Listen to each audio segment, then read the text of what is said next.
Hello नमस्कार साथियों, welcome to royal study. दोस्तों एसएससी जीडी कांस्टेबल 2025 के स्पेशल एग्जाम का नेक्स्ट एनालिसिस आपके लिए लेकर आ चुके हैं। और आज 10 फरवरी 2025 को हम सेकंड शिफ्ट का एनालिसिस कवर करने वाले हैं गाइस। इससे पहले हम फर्स्ट शिफ्ट वाला आपको कवर करवा चुके हैं। और गाइस इस वीडियो में 100% ऑथेंटिक और रियल आंसर के साथ में हर एक क्वेश्चन को हम कवर करेंगे। सो आप सभी से रिक्वेस्ट है कि पूरा वीडियो लास्ट तक देखिएगा और इस वीडियो को अपने दोस्तों के साथ शेयर भी करिएगा। क्लियर है? जिन लोगों ने चैनल को सब्सक्राइब नहीं किया है सभी से रिक्वेस्ट है कि चैनल को सब्सक्राइब करके बेल आइकन को ऑल पर सेलेक्ट कर दीजिएगा ताकि जो भी नया वीडियो आए सबसे पहले आप सभी के पास में पहुंच पाए। तो चलिए स्टार्ट करते हैं आज के शानदार वीडियो को हमारे पहला प्रश्न से। सबसे पहले हम जीके जीएस करंट अफेयर को कवर करेंगे, उसके बाद में हिंदी मैथ्स रीजनिंग की ओर आगे बढ़ते चलेंगे। तो पहला क्वेश्चन हमारा आज बना है फिल्म RRR जो फिल्म है इसके लेखक का नाम आपसे पूछा है कि लेखक का क्या नाम है। तो केवी विजयेंद्र प्रसाद आपका करेक्ट आंसर यहां से हो जाएगा। फिल्म RRR जो RRR है इसके लेखक का नाम आपसे पूछा गया है, ना कि इसके निर्देशक का, है ना।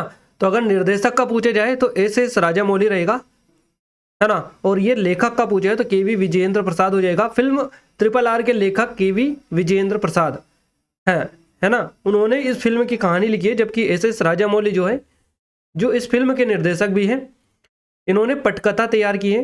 तो RRR जो फिल्म है जिसका अर्थ है राइज, रोर और रिवोल्ट, 2022 की भारतीय तेलुगु भाषा की पीरियड एक्शन ड्रामा फिल्म है और इसे SS राजामौली ने लिखा है और निर्देशित किया है।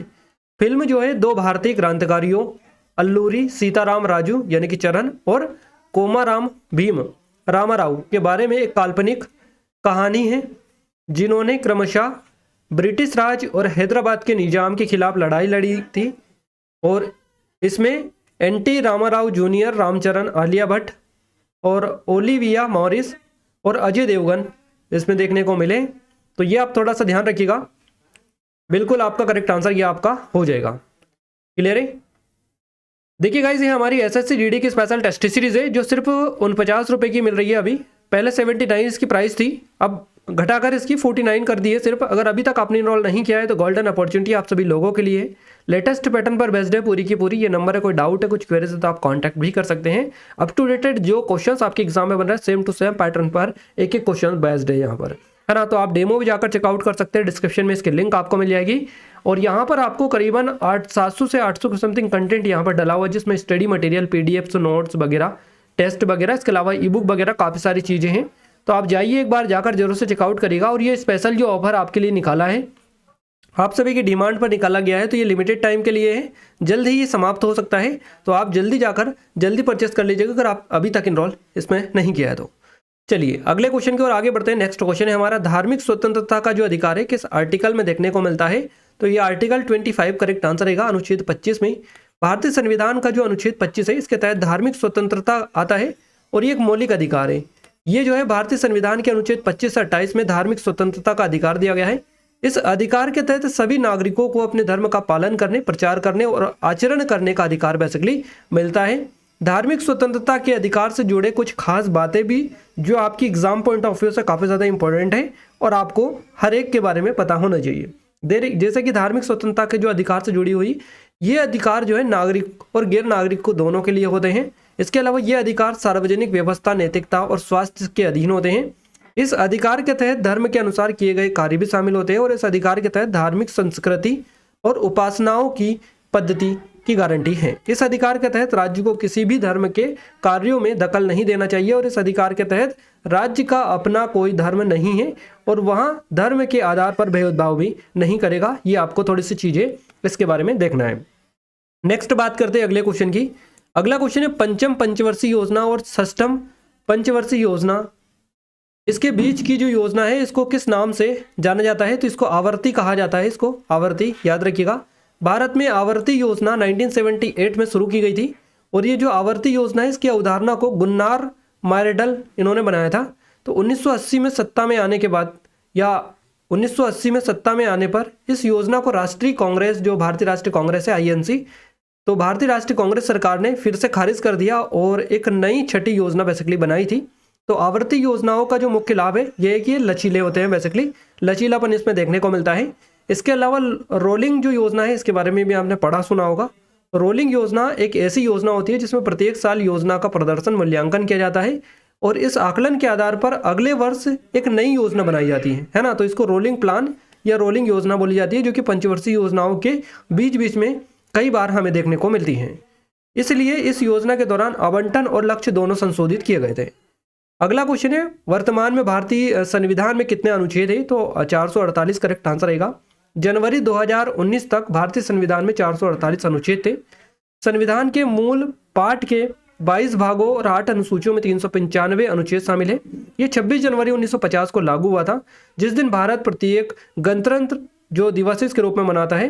तो 100 संशोधनों के बाद से अनुच्छेदों की संख्या बढ़कर जो है 448 हो गई। संविधान जो है भारत का सर्वोच्च कानून है और ये एक दस्तावेज है जो राजनीतिक संरचनाओं, शक्तियों और सरकार के कर्तव्यों के लिए कानून प्रदान करता है। इसमें एक नागरिक के मौलिक अधिकार, नीति निर्देशक सिद्धांत और कर्तव्य शामिल है। तो भारत का जो संविधान है दुनिया का सबसे बड़ा संविधान है। इसे 26 नवंबर 1949 को भारत की संविधान सभा के द्वारा अपनाया गया था और 26 जनवरी 1950 को यह प्रभावी हुआ था। चलिए आगे बढ़ते हैं अगले क्वेश्चन की ओर। नेक्स्ट क्वेश्चन पूछा गया है, 56वीं सीनियर राष्ट्रीय खो खो चैंपियनशिप 2023 जो इसका जो फाइनल जो हुआ था ये किस स्टेडियम में खेला गया था? तो ये नई दिल्ली का जो इंदिरा गांधी इंडोर स्टेडियम है इसमें बेसिकली हुआ था। 56वीं राष्ट्रीय ये खो खो चैंपियनशिप थी, सीनियर राष्ट्रीय खो खो चैंपियनशिप 2023 जो इसका ये आयोजन था, जो कि 28 मार्च से 1 अप्रैल 2024 के बीच में नई दिल्ली का जो कर्नेल सिंह स्टेडियम है और इंदिरा गांधी इंडोर स्टेडियम, इन दोनों में आयोजित किया गया था। पुरुष और महिला दोनों वर्गों के फाइनल जो मैच है ये इंदिरा गांधी इंडोर स्टेडियम में आयोजित किए गए थे।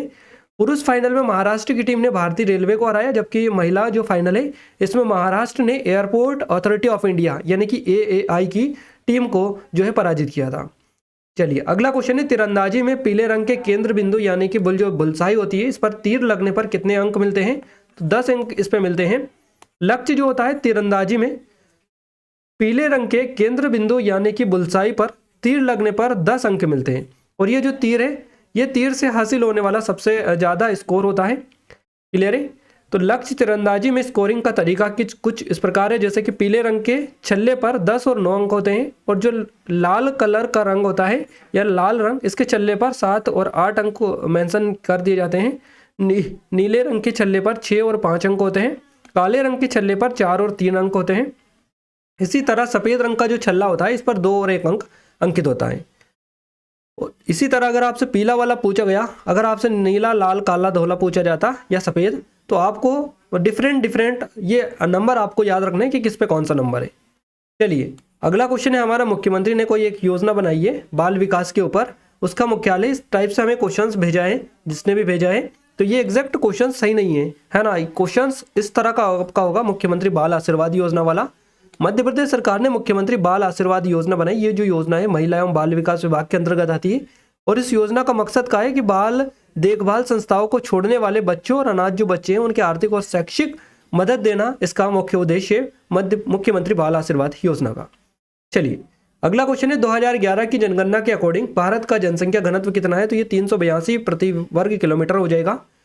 2011 की सेंसस के अकॉर्डिंग ये डेटा है 382 भारत की जनसंख्या का घनत्व था और 2011 की जनगणना के अकॉर्डिंग बिहार प्रति वर्ग किलोमीटर 1106 व्यक्तियों के साथ में जनसंख्या घनत्व के मामले में सबसे ऊपर है ना बिहार में।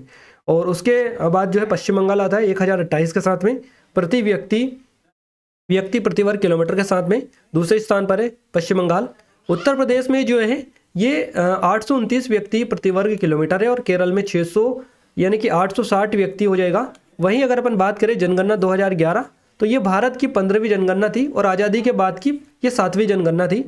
2011 की जो जनगणना थी इसका आदर्श वाक्य था, हमारी जनगणना हमारा भविष्य। पहली बार जो जनगणना हुई थी ये 1872 में हुई थी और अगली जो जनगणना होगी ये कब होगी इसका कोई आइडिया अभी तक नहीं है। कब होनी थी? 2021 में होनी थी, जो कि कोविड की वजह से अभी तक पोस्टपोन्ड है, इसका कोई अभी तक अता पता नहीं है। तो जनगणना जो होती है हर साल 10 साल में होती है। लास्ट बार जो हुई थी 2011 में हुई थी, है ना। तो ये याद रखिएगा, अगर अंतिम जनगणना पूछे जाए तो 2011 आपका करेक्ट आंसर हो जाएगा। नेक्स्ट है 2011 की जनगणना के डेटा के अकॉर्डिंग भारत में सबसे कम बाल लिंगानुपात वाला राज्य कौन सा है? तो ये हरियाणा हो जाएगा आपका, हरियाणा करेक्ट आंसर रहेगा। 2011 की जनगणना के डेटा के अकॉर्डिंग भारत में सबसे कम बाल लिंगानुपात जो है ये बाल लिंगानुपात जो है ये हरियाणा का है, जिसमें प्रति 1000 पुरुषों पर 834 महिलाओं का अनुपात है। और इसका यह अर्थ है कि 0 से 6 आयु वर्ग के जो लड़के हैं इनकी तुलना में लड़कियों का जो अनुपात है ये काफ़ी कम है, इसी को बाल लिंग अनुपात बोला जाता है। बाल लिंग अनुपात के बारे में कुछ और भी डिटेल जो बेसिक चीज़ें हैं जो कि आपको पता होनी चाहिए, जैसे कि सबसे पहले तो इसकी डेफिनेशन क्या होती है। तो बाल लिंग अनुपात जो है, बाल लिंग अनुपात 0 से 6 आयु वर्ग में प्रति 1000 पुरुषों पर महिलाओं की संख्या को यह दर्शाता है। भारत का समग्र बाल लिंग अनुपात अगर 2011 के डेटा के अकॉर्डिंग देखें तो 919 है। और उच्चतम बाल लिंग अनुपात वाला राज्य कौन सा है, तो यह अरुणाचल प्रदेश है, यहाँ का बाल लिंग अनुपात है 972। चलिए अगला क्वेश्चन है, प्रधानमंत्री रोजगार योजना यानी कि PMRY की शुरुआत कब हुई थी। ये शुरुआत हुई थी 1993 में, 1993 में। ये जो है भारत के शिक्षित युवाओं और महिलाओं को स्वरोजगार प्रदान करने के लिए शुरू किया गया था, प्रधानमंत्री रोजगार योजना। ये जो योजना है विनिर्माण, व्यापार और सेवा क्षेत्रों में स्वरोजगार उद्यम स्थापित करने के लिए रियायती वित्तीय सहायता प्रदान करती है और केंद्र सरकार PMRY को प्रायोजित करती है। इस प्रकार यहाँ पर जो कहा जा सकता है कि 1993 में इसकी शुरुआत हुई थी। नेक्स्ट क्वेश्चन है, भारत की पंचवर्षीय योजनाओं को अंतिम स्वीकृति निम्नलिखित में से किसके द्वारा दी जाती है या दी गई थी। तो राष्ट्रीय विकास परिषद ये होती है, इसने दी थी अंत में, या कि सबसे अंतिम जो स्वीकृति अगर अब बोले हम तो ये राष्ट्रीय विकास परिषद के द्वारा दी गई थी। राष्ट्रीय विकास परिषद जो है पंचवर्षीय योजनाओं के लिए अंतिम अनुमोदन प्राधिकरण है। इसकी अध्यक्षता प्रधानमंत्री करते हैं और इसमें केंद्रीय मंत्री, कैबिनेट मंत्री, मुख्यमंत्री या सभी राज्यों के जो केंद्र शासित प्रदेश के प्रतिनिधि और नीति आयोग के जो सदस्य होते हैं ये बेसिकली इसमें शामिल होते हैं। तो योजना आयोग भारत सरकार की एक संस्था है जिसको 2015 में नीति आयोग ने इसको रिप्लेस कर दिया, यानी कि नीति आयोग के पहले यही काम कर रही थी योजना आयोग। तो योजना आयोग के बाद में फिर योजना आयोग के स्थान पर नीति आयोग को लाया गया 2015 में, है ना। तो भारत सरकार की एक संस्था थी जिसने भारत की पंचवर्षीय योजना तैयार की थी। इस योजना आयोग ने 2014 में प्रधानमंत्री नरेंद्र मोदी ने योजना आयोग को भंग करने और नीति आयोग नामक एक नए निकाय के द्वारा इसके प्रतिस्थापन की घोषणा की थी और उसी का नाम है नीति आयोग, है ना। तो याद रखिएगा। अगला क्वेश्चन है, बायो में पूछा गया था आपसे साइटोप्लाज्म से। अब साइटोप्लाज्म का जो क्वेश्चन था ये एग्जैक्ट तो हमें नहीं मिला है कि क्या क्वेश्चन पूछा गया था, बाकी हम डिफरेंट टाइप के क्वेश्चन आपको कवर करवा दे रहे हैं जहाँ से आपके जहाँ तक पॉसिबिलिटी है कि जो क्वेश्चन पूछा गया होगा वो कवर हो जाएगा। पहला है, साइटोप्लाज्म जो है मुख्यतः किस चीज़ से बना होता है। तो ये जल, प्रोटीन और नमक तीनों से मिलकर बना होता है। साइटोप्लाज्म की खोज किसने की थी। रुडोल्फ वॉन कोलिकर के द्वारा साइटोप्लाज्म की खोज की गई थी। साइटोप्लाज्म शब्द है इसकी खोज स्विस फिजियोलॉजिस्ट है, एनाटोमिस्ट और हिस्टोलॉजिस्ट है रुडोल्फ वॉन कोलिकर, इन्होंने की थी। उन्होंने ये जो शब्द है साल 1863 में दिया था। तो साइटोप्लाज्म जो है कोशिका द्रव्य भी इसको कहा जाता है। अगर इजी लैंग्वेज देखें हम तो एक और नाम कोशिका द्रव्य के नाम से इसको जाना जाता है। ये जेली जैसा एक पदार्थ होता है जिसमें कोशिका के अंग जो होते हैं ये तैरते रहते हैं। साइटोप्लाज्म कोशिका की आनुवांशिक सामग्री की रक्षा करता है और ये कोशिकाओं में बफर का काम करता है। साइटोप्लाज्म की ये चीज़ें आपको याद रखनी है जहाँ से क्वेश्चन डिफरेंट टाइप से बनते हैं। गाइज ये हमारी जीके की स्पेशल ई बुक है, अगर अभी तक आपने इनरोल नहीं किया है तो कर लीजिएगा। ये लेटेस्ट है, आप सभी की डिमांड पर हमने बनाई है ये। और ये जो ई बुक है ये पूरी लेटेस्ट पैटर्न पर बेस्ड है पूरी की पूरी। तो एक बार जाकर जरूर से चेकआउट करिएगा। नंबर है, कोई डाउट है कुछ करे तो कॉन्टैक्ट कर सकते हैं, है ना। इस पर भी काफ़ी अच्छे स्पेशल ऑफर अभी चल रहा है, तो डिस्क्रिप्शन में इसकी लिंक आपको मिल जाएगी। अगला क्वेश्चन है, उड़ीसा के सबसे लोकप्रिय लोक नृत्यों में से एक कौन सा है। तो दलखाई हो जाएगा, ओडिसी नृत्य, छऊ नृत्य, चेती घोड़ा, है ना। इसके अलावा डंडा नाटा, मेघा नाचा, चांगू नृत्य और कर्म नृत्य, ये सभी उड़ीसा के लोकप्रिय लोक नृत्यों में से एक है। और आई थिंक यहीं से आपको ऑप्शन मिला होगा। तो दलखाई नृत्य की जो उत्पत्ति है उड़ीसा का जो संबलपुर जिला है यहाँ से हुई है। ये जो है आमतौर पर देवी दुर्गा को खुश करने के लिए किया जाता है। संबलपुर के आदिवासियों के सबसे लोकप्रिय पारंपरिक लोक नृत्य में से एक इसको माना जाता है और ये आमतौर पर दशहरा, इसके अलावा भाई जिंटिया, फागुन पुनी और नुआखाई आदि त्योहारों पर किया जाता है। इस नृत्य रूप का जो मुख्य विषय है ये राधा कृष्ण और रामायण महाभारत पर आधारित है। नेक्स्ट बात करते हैं जीडीपी से क्वेश्चन आपका बना, जीडीपी की गणना से रिलेटेड। तो ये क्वेश्चन कुछ इस तरीके से हो सकता है आपका कि भारत की जीडीपी की गणना करने के लिए कौन सी संस्था उत्तरदायी है। तो केंद्रीय सांख्यिकी कार्यालय करेक्ट आंसर रहेगा। केंद्रीय सांख्यिकी कार्यालय जिसको सीएसओ कहा जाता है, सांख्यिकी और कार्यक्रम कार्यान्वयन मंत्रालय के तहत भारत की जीडीपी की गणना व्यापक आर्थिक डेटा एकत्रित करने और सांख्यिकी रिकॉर्ड रखने के लिए उत्तरदायी है। सकल घरेलू उत्पाद जीडीपी देश की अर्थव्यवस्था के स्वास्थ्य का अनुमान लगाने के लिए इस्तेमाल किए जाने वाले प्राथमिक संकेतकों में से एक बेसिकली मानी जाती है। पंचवर्षीय योजना से क्वेश्चन आपका बना था, जो कि हमने एक दो तो क्वेश्चंस जो मिले थे वो कवर करवा दिए, बाकी और एग्जैक्ट नहीं मिल पाए थे, हम टॉपिक बताए दे रहे हैं आपको। एक कोई सा न्यू फेस्टिवल था, वो बता रहे थे कि उनको एग्जैक्ट नाम याद नहीं रहा, नृत्य की रूप इस तरह से कोई नाम था, जो कि आपको हम यहाँ पर ये टॉपिक अच्छे से कवर कर लीजिएगा। पद्म भूषण से क्वेश्चन आपका बना है। इसके अलावा स्टेट लिस्ट ऑफ कॉकटन लिस्ट इस टाइप से क्वेश्चन था आपका। 2011 के सेंसस जनगणना वाला हमने 2-3 क्वेश्चन तो आपको कवर करवा दिए। अगर और पूछा गया होगा तो इस टाइप से होगा फिर कि जनगणना पुरुष की संख्या इस टाइप से दे रखा था इन्होंने। और भारत का एक चौथा प्रधानमंत्री पूछा था। अब ये क्वेश्चंस कंफर्म नहीं है, कुछ लोग बता रहे थे कि आया था, कुछ लोग बता रहे थे नहीं आया था। तो आप देख लीजिएगा आया था नहीं आया था। जो लोग एग्जाम दे के आए वो कमेंट में कमेंट करके बता दीजिएगा कि आया था या नहीं आया था। तो ये सारे के जीके पूरे के जितने के क्वेश्चंस थे जीके में आज पूछे गए वो कवर करवा दिए हमने आपको। अब हम आगे बढ़ते हैं। मैं सबसे पहले हम हिंदी को कवर करेंगे, उसके बाद में मैथ्स रीजनिंग की ओर आगे बढ़ेंगे, है ना। तो जीडी की अगर अपन बात करें ये टेस्ट सीरीज की, तो ये सिर्फ 79 की अभी मिल रही थी आपको, अभी 49 की कर दी गई है ना। तो अगर अभी तक आपने इनरोल नहीं किया तो गोल्डन अपॉर्चुनिटी आप सभी लोगों के लिए, जाइए इनरोल करिएगा। लेटेस्ट पैटर्न पर बेस्ड है पूरी की पूरी। ये नंबर है, कोई डाउट है कुछ करे तो कॉन्टैक्ट भी कर सकते हैं। और इसमें डेमो डला है, डेमो आप जरूर से एक बार चेकआउट करिएगा। यहाँ पर करीबन 600 से 700 के समथिंग और ज़्यादा से ज़्यादा 800 के समथिंग यहाँ पर आपको कंटेंट डाल के रखा है हमने। अगर आप प्राइस के अकॉर्डिंग अगर देखें चीज़ें तो 1 रुपये की प्राइस में पहले जहाँ पर 10 मिल रही थी, अब करीबन आपको 1 रुपये की प्राइस में 10 से 12 से 14 के समथिंग आपको डेटा यहाँ पर कंटेंट मिल रहा है 1 रुपये की प्राइस में। तो आप सोच सकते हैं कितनी ईजी और कितनी आसान है। आप जाकर अभी चेकआउट कर सकते हैं। ये बाकी आरपीएफ कांस्टेबल की अवेलेबल है हमारी, जो कि सिर्फ 79 की प्राइस पर मिल जाएगी। आरआरबी एनटीपीसी की भी अवेलेबल है। और इसके अलावा एमपी की एग्जाम के लिए मध्य प्रदेश आबकारी आरक्षक, मध्य प्रदेश पुलिस आरक्षक, जेल प्रहरी, फॉरेस्ट गार्ड, एमपीएसआई और एमपी ग्रुप 4 के लिए भी अवेलेबल है। इन सभी की लिंक डिस्क्रिप्शन में आपको मिल जाएगी, यहाँ पर भी जाकर आप चेकआउट इनको कर सकते हैं, डेमो भी चेकआउट कर सकते हैं।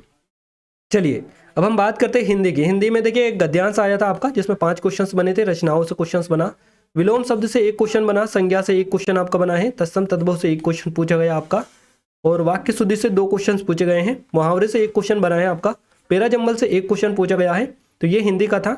मैथ्स में प्रतिशत से 2 क्वेश्चन थे, प्रॉफिट और लॉस से 3 क्वेश्चन थे, एसआई से 2 से 3 क्वेश्चन थे, औसत से 2 क्वेश्चन पूछे गए, नंबर सिस्टम से 2 क्वेश्चन थे, एलसीएम एचसीएफ से 1 से 2 क्वेश्चन था, सिंप्लीफिकेशन से 2 क्वेश्चन पूछे गए, ट्रेन से 1 क्वेश्चन था आपका, टाइम एंड वर्क से 1 था, और अनुपात से भी आपका 1 क्वेश्चन पूछा गया। इसी तरह डीआई जो था आपका 2D और 3D यानी कि मेंसुरेशन वाला है, इससे 1 क्वेश्चन बना है। टाइम एंड स्पीड से आपका 2 क्वेश्चन पूछा गया है। क्लियर है। अगर बात करें रीजनिंग की, तो रीजनिंग में ब्लड रिलेशन से 1 क्वेश्चन पूछा गया, नंबर सीरीज से 2 से 3 क्वेश्चन थे, वेन डायग्राम से 1 क्वेश्चन था, एनालॉजी से 1 क्वेश्चन था। इसके अलावा मैथमेटिकल ऑपरेशन से 2 क्वेश्चन पूछे गए, सिलोज्म से आपका 1 क्वेश्चन पूछा गया, कोडिंग डिकोडिंग से 2 से 3 क्वेश्चन थे, काउंटिंग फिगर से 1 क्वेश्चन था, मिसिंग नंबर से 1 क्वेश्चन था, फिगर सीरीज से 1 क्वेश्चन था, आकृति से 2 क्वेश्चन थे, सिटिंग अरेंजमेंट से 3 क्वेश्चन थे, कथन निष्कर्ष से 1 क्वेश्चन आपका दे रखा था। ये पूरा का पूरा रीजनिंग का ओवरव्यू है। जहाँ से जो टॉपिक आपके एग्जाम में देखने को मिला, हमें जितना भी मिला है हमने सारा का सारा आपको कवर करवाने की कोशिश करी है। क्लियर है। और एक बार और हम आपको बता दें, ये हमारी एसएससी जीडी वाली है, सिर्फ 79 में पहले मिल रही थी, अब सिर्फ 49 की प्राइस कर दी गई है। लिमिटेड टाइम के लिए स्पेशल ऑफर है, जल्दी समाप्त हो जाएगा। अगर आपने अभी तक इनरोल नहीं किया है तो जाकर आप कर सकते हैं, बाकी और भी अवेलेबल है, डिस्क्रिप्शन में लिंक है, जाकर आप चेकआउट कर सकते हैं। इन वीडियोस की पीडीएफ के लिए आप एप्लीकेशन को डाउनलोड कर लीजिएगा, टेलीग्राम चैनल ग्रुप को ज्वाइन कर लीजिएगा, दोनों की लिंक आपको इन वीडियोस के डिस्क्रिप्शन में मिल जाएगी। जिन लोगों ने चैनल को अभी तक सब्सक्राइब नहीं किया है उन सभी से रिक्वेस्ट है कि चैनल को सब्सक्राइब करके बेल आइकन को ऑल पर सिलेक्ट कर दीजिएगा, ताकि जो भी नया वीडियो है सबसे पहले आप सभी के पास में पहुंच पाए। क्लियर है। तो मिलते हैं हमारे नेक्स्ट स्टडी वीडियो में, तब तक के लिए जय हिंद, वंदे मातरम।